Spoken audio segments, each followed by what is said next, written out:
പരിശുദ്ധ പരമ ദിവ്യകാരുണ്യത്തിന് എന്നേരവും ആരാധനയും സ്തുതിയും പുകഴ്ചയും ഉണ്ടായിരിക്കട്ടെ.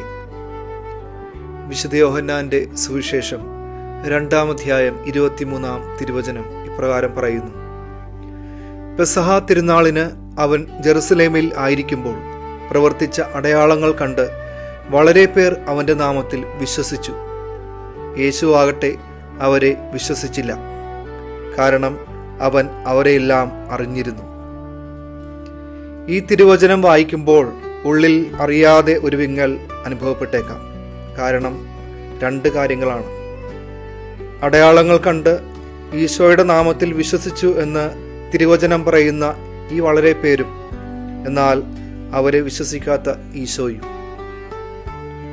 എന്തുകൊണ്ടാണ് ഈശോയ്ക്ക് അവരെ അത്ര വിശ്വാസമില്ലാത്തത്?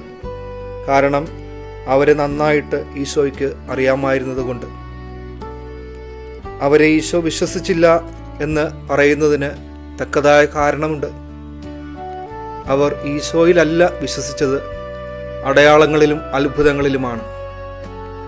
ഒരു വിശ്വാസി എന്ന നിലയിൽ നമ്മുടെ ഹൃദയങ്ങൾ അടയാളങ്ങൾക്കും അനുഗ്രഹങ്ങൾക്കും കാര്യസാധ്യത്തിനും വേണ്ടിയാണ് തുടിക്കുന്നതെങ്കിൽ ഈശോ നമ്മളോടും പറയും. വിശുദ്ധ യോഹന്നാന്റെ സുവിശേഷത്തിലെ 20-ാം അധ്യായത്തിലെ 29-ാം തിരുവചനം: നീ എന്നെ കണ്ടതുകൊണ്ട് വിശ്വസിച്ചു, കാണാതെ തന്നെ വിശ്വസിക്കുന്നവർ ഭാഗ്യവാന്മാർ.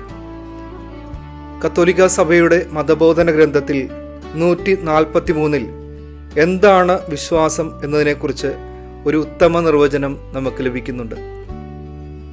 അവിടെ ഇങ്ങനെയാണ് പറയുക: സ്വയം വെളിപ്പെടുത്തുന്ന ദൈവത്തിന് മനുഷ്യൻ തൻ്റെ അസ്തിത്വം മുഴുവൻ സമർപ്പിച്ചുകൊണ്ട് പ്രത്യുത്തരം നൽകുന്നതാണ് വിശ്വാസം. നമുക്കും മുഴുവൻ സമർപ്പിക്കുവാനുള്ള കൃപയ്ക്കായി പ്രാർത്ഥിക്കാം.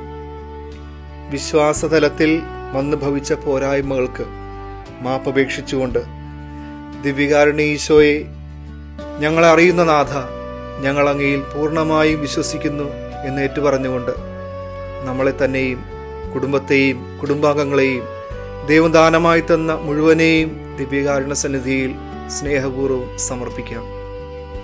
ഈ തിരുവചനം കേൾക്കുന്ന എല്ലാവരിലും, അവരുടെ കുടുംബങ്ങളിലും, അവരുടെ ആവശ്യങ്ങളിലും പ്രാർത്ഥനകളിലും ദിവ്യകാരുണ്യ ഈശോയുടെ കരം പ്രവർത്തിക്കട്ടെ.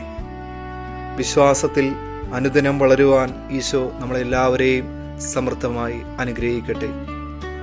പരിശുദ്ധ പരമ ദിവ്യകാരുണ്യത്തിന് എന്നേരവും ആരാധനയും സ്തുതിയും പുകഴ്ചയും ഉണ്ടായിരിക്കട്ടെ.